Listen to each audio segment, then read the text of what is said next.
Silicon city ಮಂದಿಗೆ shock ಮೇಲೆ ಶಾಕ್ಗಳು ಎದುರಾಗ್ತಿದೆ. ಏಪ್ರಿಲ್ನಲ್ಲಿ ಬೆಂಗಳೂರಿಗರಿಗೆ ಡಬಲ್ ಶಾಕ್ ಎದುರಾಗ್ಬಿಡುತ್ತೆ. ರಾಜ್ಯದ ಜನರ ಜೇಬಿಗೆ ಮತ್ತೆ ಕತ್ತರಿಯನ್ನ ಹಾಕ್ತಾರೆ. ಆ ಮೂಲಕವಾಗಿ ಅದರಲ್ಲೂ ಕೂಡ ಸಿಲಿಕಾನ್ ಸಿಟಿಯ ಜನರಿಗೆ ದೊಡ್ಡ ಶಾಕ್ ಇದು. ಏಪ್ರಿಲ್ನಲ್ಲಿ ಬೆಂಗಳೂರಿಗರಿಗೆ ಡಬಲ್ ಶಾಕ್ ಬರುತ್ತೆ. ಒಂದಲ್ಲ ಎರಡು. ವಿದ್ಯುತ್ ದರ ಏರಿಕೆಯ ಜೊತೆಗೆ ನೀರಿನ ದರ ಕೂಡ ಏರಿಕೆ ಆಗುತ್ತೆ.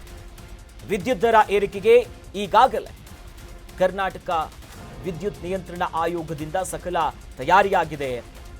ಜನಾಭಿಪ್ರಾಯ ಕೂಡ ಪಡ್ಕೊಂಡ್ರು.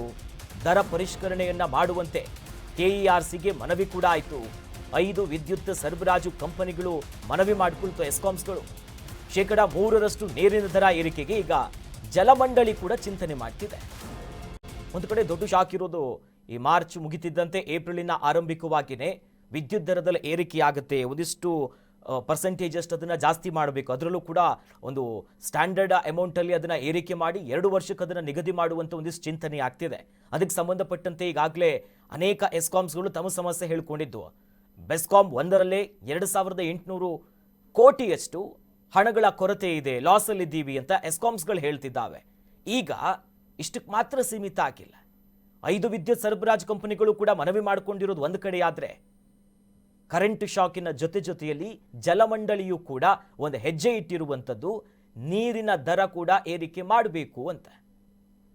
ಸುಮಾರು 3% ಹೆಚ್ಚು ಮಾಡಬೇಕು, 3% ಜಾಸ್ತಿ ಮಾಡಬೇಕು ಅನ್ನುವಂಥ ಲೆಕ್ಕಾಚಾರದಲ್ಲಿದ್ದಾರೆ. ರಾಜ್ಯದ ಜನರಿಗೆ ಶೀಘ್ರದಲ್ಲೇ ಕರೆಂಟ್ ಶಾಕ್ ಎದುರಾಗುತ್ತೆ. ಅಂದರೆ ಪ್ರತಿ ಯೂನಿಟ್ಗೆ 67 ಪೈಸೆ ಹೆಚ್ಚಳ ಮಾಡುವಂಥ ಚಾನ್ಸಸ್ ಇದೆ. ಸರಾಸರಿಯಾಗಿ 67 ಪೈಸೆ ಹೆಚ್ಚಳಕ್ಕೆ ಎಸ್ಕಾಂಗಳು ಮನವಿ ಮಾಡಿಕೊಳ್ತಿರೋದು ಪ್ರತಿ ಯೂನಿಟ್ಗೆ. ಸಾರ್ವಜನಿಕ ಅಭಿಪ್ರಾಯವನ್ನ ಸಂಗ್ರಹಿಸಿ ದರ ಏರಿಕೆ ಜೊತೆಲಿ ದರ ಪರಿಷ್ಕರಣೆಗೆ ಕೆಇಆರ್ಸಿ ನಿರ್ಧಾರ ಮಾಡ್ತಿದೆ. ಅಭಿಪ್ರಾಯ ಸಂಗ್ರಹದ ಬಳಿಕ ದರ ಏರಿಕೆ ಆಗೋದು ಫಿಕ್ಸು. ಈ ಬಾರಿ ದುಬಾರಿ ವಿದ್ಯುತ್ ದರ ಏರಿಕೆಯಾಗುವಂತ ಚಾನ್ಸಸ್ ಇದೆ. ಬೆಸ್ಕಾಮಿನ ಎಂಡಿ ಡಾಕ್ಟರ್ ಎನ್ ಶಿವಶಂಕರ್ ಇದಕ್ಕೆ ಸಂಬಂಧಪಟ್ಟಂತೆ ಹೇಳಿಕೆಯನ್ನ ಕೂಡ ಕೊಟ್ಟಿದ್ದಾರೆ. ವಿದ್ಯುತ್ ದರ ಪರಿಷ್ಕರಣೆಗೆ ಪ್ರಸ್ತಾವನೆಯನ್ನ ಕೂಡ ಸಲ್ಲಿಕೆ ಮಾಡಲಾಗಿದೆ. 2025-26ನೇ ಸಾಲಿನಲ್ಲಿ 2800 ಕೋಟಿ ಸಾಲ ಇದೆ. ಈ ಕೊರತೆಗಳನ್ನು ಸರಿ ಮಾಡಿಕೊಳ್ಳೋದಕ್ಕೆ ದರವನ್ನು ನಾವು ಹೈಕ್ ಮಾಡಲೇಬೇಕು ಅಂತ ಎಂಡಿ ಹೇಳ್ತಿದ್ದಾರೆ. ಅಂಥದ್ದೊಂದು ಪರಿಸ್ಥಿತಿ ಬಂದು ಹೋಗಿದೆ.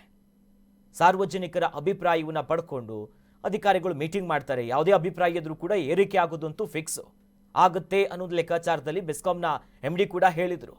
ಅಂದರೆ ಒಂದು 2800 ಕೋಟಿಯಷ್ಟು ಲಾಸಲ್ಲಿದ್ದೀವಿ. ಬೇರೆ ಬೇರೆ ಎಸ್ಕಾಮಿಗೆ ಸೇರಿದಂತೆ ಬೆಸ್ಕಾಂ ಕೂಡ ಲಾಸಲ್ಲಿದೆ. ಅದನ್ನು ಆರ್ಥಿಕವಾಗಿ ಸರಿದೂಗಿಸ್ಕೊಳ್ಬೇಕಾಗುತ್ತೆ. ಬೇರೆ ಬೇರೆ ಸಂಕಷ್ಟಗಳಿದೆ. ಆ ನಿಟ್ಟಿನಲ್ಲಿ ಈ ಕೊರತೆಯನ್ನು ಸರಿ ಮಾಡಿಕೊಳ್ಳೋದಕ್ಕೆ ದರ ಏರಿಕೆಯ ಪ್ರಸ್ತಾವನೆ ಬಂದಿದೆ. ಅದಕ್ಕೆ ಸಂಬಂಧಪಟ್ಟಂತೆ ಈಗ ಕೆಲಸಗಳಾಗ್ತಿದೆ. ಹಾಗಾಗಿ ಇನ್ನೊಂದು ತಿಂಗಳಲ್ಲಿ ಬೆಲೆ ಏರಿಕೆಯ ಶಾಕ್ ಅಂತೂ ಫಿಕ್ಸ್ ಆಗಿದೆ. ಮೆಟ್ರೋ ಆಯಿತು, ಕರೆಂಟ್ ಶಾಕ್ ಕಾದಿದೆ, ಜೊತೆಯಲ್ಲಿ ವಾಟರ್ ಶಾಕ್ ಕೂಡ ಇದೆ. ಲಾಸ್ ಅಂತ ಹೇಳಿ ಏನಾಗುತ್ತೆ, ನಮ್ಮ ಟ್ಯಾರಿಫ್ ಆರ್ಡರ್ ಅಂತ ಏನು ಬರ್ತದೆ KERC ಒಂದು ಅಪ್ರೂವಲ್ ಮಾಡಿರ್ತಾರೆ. ಎಷ್ಟು ಪವರ್ ಪರ್ಚೇಸ್, ಎಷ್ಟು ಆಗಬೇಕು ಅಂತ ಒಂದು ಎಸ್ಟಿಮೇಟ್ ಕೊಡಲಾಗಿದೆ, ಅಂದಾಜು ಇದೆ. ಹಾಗಾಗಿ ಆಮೇಲೆ ನಮ್ಮದು ಅಕೌಂಟ್ಸಲ್ಲಿ ಆದಮೇಲೆ ನಾವು ಎಷ್ಟು ನಮಗೆ ಬಂತು ರೆವಿನ್ಯೂ ಡಿಫ್ರೆನ್ಸನ್ನು ನೋಡ್ತೀವಿ. ಡಿಫ್ರೆನ್ಸ್ ನೋಡಿದಾಗ ಸುಮಾರು 2800 ಕೋಟಿ ಗ್ಯಾಪ್ ಆಗಿದೆ. ಲಾಸ್ ಅಂತಲ್ಲ, ಇಟ್ಸ್ ಎ ಗ್ಯಾಪ್. ಯಾಕೆಂದ್ರೆ ಮೊದಲು ಅಂದಾಜಿತ್ತಲ್ಲ, ಇಟ್ಸ್ ಅನ್ ಎಸ್ಟಿಮೇಟನ್ನ ಅಷ್ಟು ಏನು ಅಂದ್ಕೊಂಡಿದ್ವಿ ಅಷ್ಟು ರೀಚ್ ಆಗಬೇಕು ಅಂತ ಅಷ್ಟು ರೀಚ್ ಆಗಲಿಲ್ಲ. ಇಷ್ಟು ಗ್ಯಾಪ್ ಆಗಿದೆ, ಅದು ಕೊರತೆ ಅಂತ ಹೇಳಿ